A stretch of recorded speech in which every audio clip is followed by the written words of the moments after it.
Pause the music. Tim's on. Did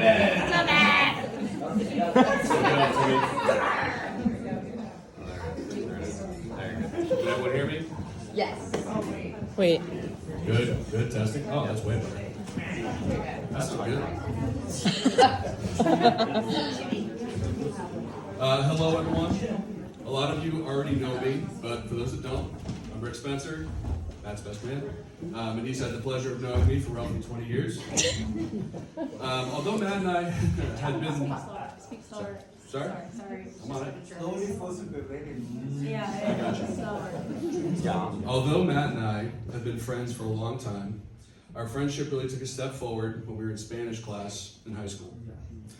I almost never came to class prepared, and Matt was always so eager to let me copy all of his homework. Just to make sure I didn't get detention. But while we had been friends for a long time, it was only then I knew he could keep his mouth shut and about my cheating, and that was the first time I thought, maybe this guy is actually kind of cool. Fast forward a couple of years, and we found another predicament where our friendship was put to the test. After a night of partying, we ended up at the Brashadi's house, which ended up being a staple of our college years. To this day, I can't hear the end of it, but I almost burned down the Brashadi household. It's okay. I thought, in my drunken state, that the glass stovetop that they had in their house was a griddle, and at 3 a.m. was a great time to make a bacon, egg, and cheese sandwich. So I passed out pretty quickly and left the stovetop on with the eggs and their shells, the bacon still in the plastic wrap, cooking on a low burn for about 6 hours. Needless to say, Bonnie and Ed, love you, weren't too pleased. I was woken up to Matt, who still looked hammered from the night before, telling me I needed to leave his house right now. At this point, I had no memory of what I had done, but I knew it was serious. Come to find out later that I thought I was Gordon Ramsay and almost burned everyone to a crisp over a late night snack. Can I get some more wine?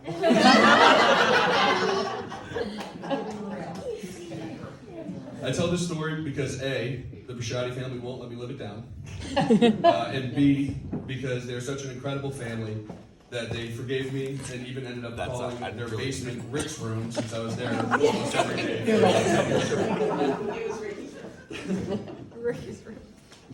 Matt inherited a lot of the good Brashadi traits that make him so great and why it makes him a brother to me.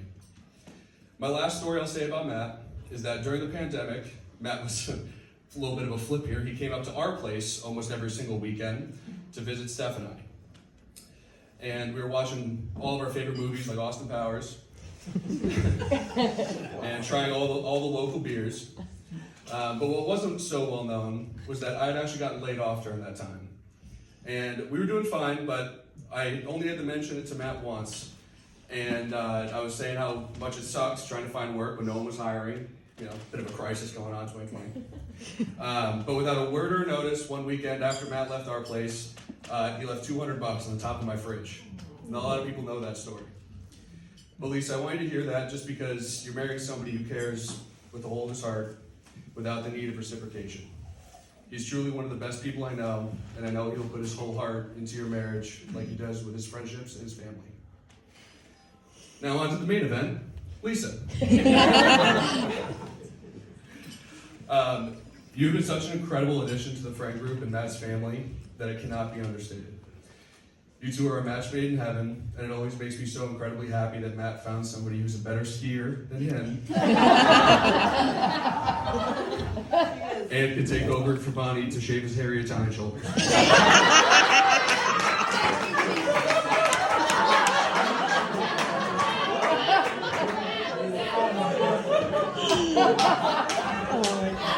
Go on. Oh, that was good, Rick. I'm going to marinate in that one for a second. All right. I digress. Until he was 23. Absolutely. Until he was All right, 23. You want me to repeat it for the Yeah, for repeat it slowly. All right. Yeah, I said, you two are a match made in heaven, and it makes me so incredibly happy that Matt found someone who is a better skier than him Thank you. and can take over for Bonnie to shave his hairy Italian shoulders. Matt was talking about how he met this beautiful girl out in California, and I was like, that has to be a lie. No one definitely likes you back. But lo and behold, he met this beautiful, smart, and funny woman who I have seen has made him the happiest and best version of himself that I've ever seen in my 20 years of knowing him. You two have a long, happy life ahead of you, and I cannot wait to watch it and be a part of it. I love you both, and I'd love to raise a glass to Mr. and Mrs. Brashadi.